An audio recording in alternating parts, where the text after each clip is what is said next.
తెలంగాణలో అన్ని నియోజకవర్గాల్లో సత్తా చాటిన గులాబీ పార్టీ ఆ నియోజకవర్గంలో మాత్రం పాగా వేయలేకపోయింది. ముఖ్యంగా ఓ కాంగ్రెస్ నేతను ఎదుర్కోవడానికి గులాబీ పార్టీ నుంచి ఒకే ఒక్క నేతను బరిలో దింపుతున్నా ఏమాత్రం ప్రభావం చూపడం లేదు. 4 సార్లు వచ్చిన అవకాశాన్ని ఆ నేత కూడా ఏనాడు ఉపయోగించుకోలేదు. చివరకు ఆ కాంగ్రెస్ నేతకు నియోజకవర్గంలో తిరుగు లేకుండా పోయింది.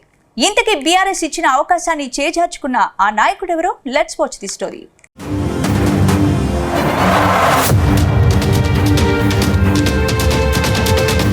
ఖమ్మం జిల్లా మధిర నియోజకవర్గం కాంగ్రెస్ పార్టీకి కంచుకోట.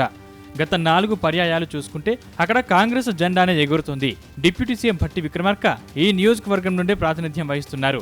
వరుసగా 4 ఎన్నికల్లో ఆయన గెలిచి రికార్డు సృష్టించారని చెప్పవచ్చు. ప్రత్యర్థి పార్టీలు బలమైన నేతను ఎంచుకోకపోవడం వల్లే భట్టి గెలుపు నల్లేరుపై నడకలా మారిందని ఇక్కడి ప్రజల అభిప్రాయంగా ఉంది. అయితే భట్టికి ప్రత్యర్థిగా ప్రధాన పార్టీల నుంచి ఒకే ఒక్క అభ్యర్థి లింగాల కమల్ రాజ్ రంగంలోకి దిగుతున్నారు. ఆయన 2009లో జరిగిన ఎన్నికల్లో సిపిఎం అభ్యర్థిగా భట్టిపై పోటీ చేశారు.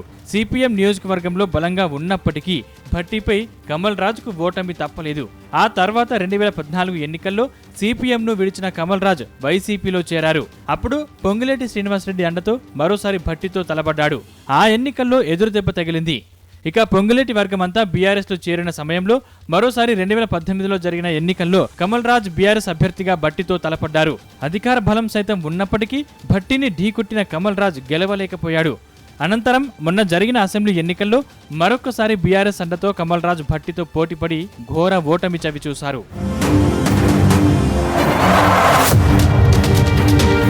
ప్రస్తుతం ఉన్న రాజకీయ పరిస్థితుల్లో అసెంబ్లీ ఎన్నికల్లో పోటీ చేయడానికి ఒక్కసారి ఛాన్స్ రావడమే అభ్యర్థులు ఎంతో అదృష్టంగా భావిస్తారు. అలాంటిది లింగాల కమల్ రాజుకు 4 సార్లు అవకాశాలు వచ్చాయి. వచ్చిన ఏ అవకాశాన్ని ఆయన నిలబెట్టుకోలేకపోయారన్న విమర్శలు వస్తున్నాయి. ప్రధానంగా నియోజకవర్గ ప్రజలతో అంటిముట్టినట్లు ఆయన ఉండటం వల్లే ఎన్ని ఛాన్సులు వచ్చినా గెలవలేకపోతున్నారట. మరోవైపు నిత్యం ఆయన వెంట నడిచే ప్రధాన లీడర్లను గుర్తించకపోవడం కూడా కమల్ రాజు ఓటమికి కారణంగా తెలుస్తోంది. ఆర్థిక బలం లేకపోవడంతో ఎన్నికల సమయంలో ఆయా పార్టీలే ఆయనకు నిధులు సమకూర్చేవి.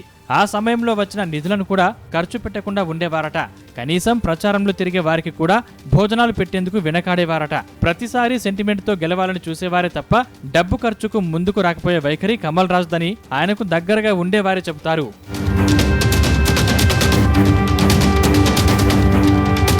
గత అసెంబ్లీ ఎన్నికల్లో అయితే బీఆర్ఎస్ ఒక్క అభ్యర్థికి భారీగా నిధులు సమకూర్చింది. అందులో మధిరకి కూడా నిధులు వచ్చాయి. కానీ ఆయన డబ్బులు ఖర్చు పెట్టలేదన్న ప్రచారం జరిగింది.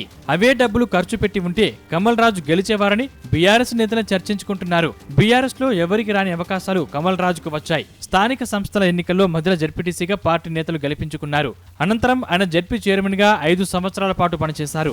ఆ సమయంలోనూ అటు మధిరలోనూ ఇటు జిల్లాలోనూ ఎక్కడా పట్టు సాధించలేదన్న ఆరోపణలు ఉన్నాయి. జెడ్పీ చైర్మన్ గా పనిచేసి గత ఎన్నికల్లో అసెంబ్లీ అభ్యర్థిగా పోటీ చేసినా ఏమాత్రం ప్రభావం చూపలేదు.